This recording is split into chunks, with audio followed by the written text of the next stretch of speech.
So with this threat to democracy, somewhat similar to January, February, March 1933, before a real president took charge with a certain decisive flair, we've now got a crisis of representative government on the horizon.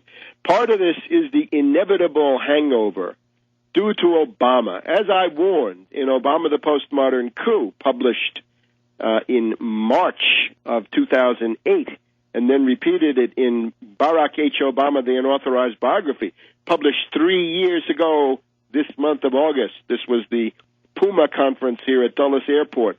That text was made available there. I pointed out that when you have this messianic utopian pretension, when you really present yourself as the Messiah, inevitably in the routines of government and crises and the inevitable ups and downs, it's going to be clear you're not the Messiah. As Carter said, I'd never lie. Well, it was clear that he did lie. Obama said he was the Messiah. He was not. The inevitable letdown leads to unavoidable hangover and cynicism. So the despair you see now among the left libs is in direct proportion to their eagerness to be duped by Obama back in 2007, 2008. And, of course, we've just had a rough week. It's a bitter time for the United States. The U.S. space program has undergone a collapse in terms of the manned humans going to other celestial objects. Afghanistan, 41 dead as of yesterday, Thursday, the worst week in the war. Heavy casualties in Iraq.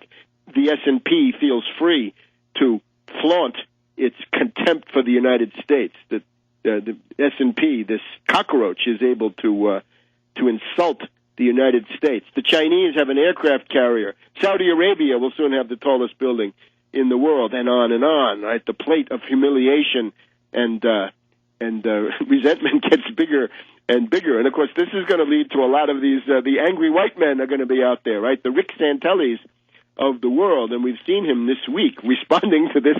And if you talk about the Tea Party, he begins to act out the angry white man. But Petraeus, again, a personal union of the Pentagon and the CIA, the pan-Bonapartist. He's the spooks and the generals united now in one person. And, of course, he's the thinking man's warmonger, and he's the man on horseback. Now, we look at this Republican debate of last night.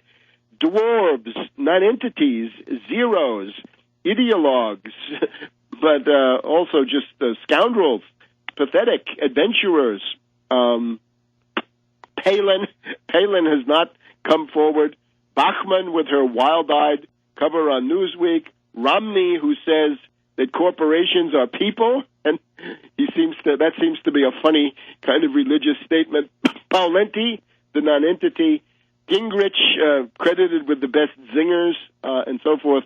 And again, Ron Paul, if you want to cut 50% out of the U.S. federal budget, you also better tell us the estimated mortality. In other words, how many people are going to die as a result of doing that to Social Security, Medicare, Medicaid, and unemployment benefits. Romney against prolonging unemployment benefits as they run out at the end of the year. Even Obama is in favor of that. So a menagerie. Does anybody think that one of these dwarves of the Republican debates can do it? And now we have Perry, Rick Perry, the Confederate governor. He's an Elmer Gantry. He doesn't need to have an Elmer Gantry. Some of these people have turned to Billy Graham or Hagee or the Purpose-Driven Life or any of these other people. No, in the case of Perry, he is his own Elmer Gantry. He seems to be a backwoods Baptist preacher in his own right. Well, he's created jobs in Texas. Well, the runaway shop, the sweatshop, does all sorts of things for a state. Remember that Texas had a huge deficit, almost $20 billion, as big as anybody. Per capita, they're up there with California or anybody else. They are sixth from the bottom in the rate of graduation from high school. In terms of children with no insurance, they are in very, very bad shape. So this is not a success story.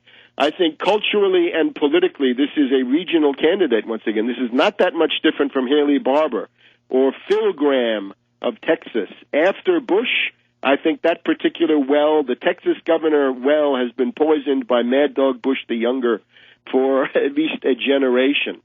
So I just don't see this going anywhere. Where is there a presidential candidate?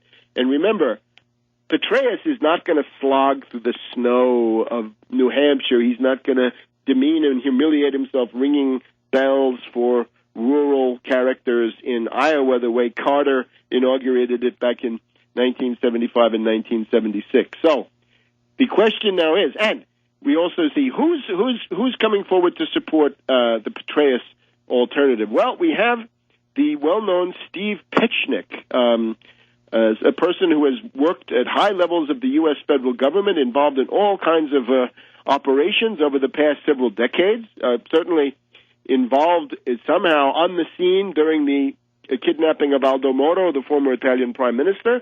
And I must say again, I was on the other side of that question. I was trying to get Moro found and freed so that he could live and carry on his project of Italian independence and giving the country an adequate majority to carry out national interest instead of being a pawn of foreigners. And Petchnik seems to have been on the other side. So there is a division which will not go away and which I will not forget.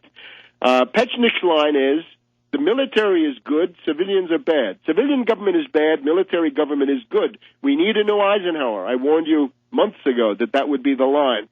Eisenhower, right, above the sort of scoundrel time, McCarthyite, Taft, and so forth, Republican Party, the Roosevelt haters who had gone way to the right as a result of their hatred of Roosevelt, some of them implicating themselves with Mussolini and Hitler in the process. You needed somebody who was quite different from that. He could use the Republican Party as a vehicle to be on top of it, but not of it and not in it. And that might very well be Petraeus. Petraeus, a member of the Council on Foreign Relations. According to the published list on the Internet, Petchnik is also a member of the Council on Foreign Relations. So it looks like the Council on Foreign Relations this time around. Maybe last time it was the Trilateral Commission. Maybe this time it's the CFR. So this is not good. Now, on the London riots, to take this as a sociological event, I think, is extremely naive. I believe it is orchestrated, and the evidence is the following. When we had the Rupert Murdoch scandal, I warned on the broadcast and in tweets that the Murdoch scandal was the preparation of something like a color revolution in Great Britain. The problem is, what would a color revolution in Britain look like? Where Great Britain is a police state, where you have these cameras everywhere. But the one thing that the Rupert Murdoch scandal pointed out was that the police took bribes and the government was corrupt, and they were all in league with the widely hated Rupert Murdoch, who was shown to have been his companies were using illegal methods of phone tapping and phone hacking. On the other hand, that had all been known for quite a while. 2006, the attempted coup by Prince Charles and Gordon Brown against Tony Blair, it was already clear that the news of the world was tapping the phones at Clarence House, the residence of Prince Charles, according to published reports.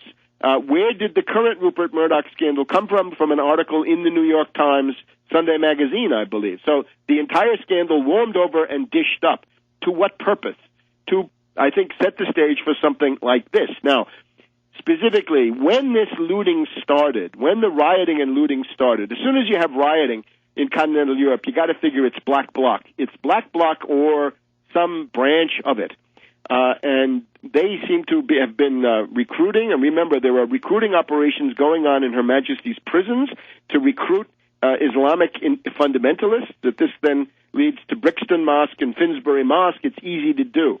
I don't know the ethnic makeup of this, and it's not important. The point is that for the first hour or two, 1 to 2 hours of looting, and they see it all on these cameras, the London police did absolutely nothing. They wanted to launch the model of looting so that this would become a mass phenomenon, and the BBN, the BlackBerry system, was used to do it. So it's the color revolution technique applied to the destabilization this time of Britain. Back in a second.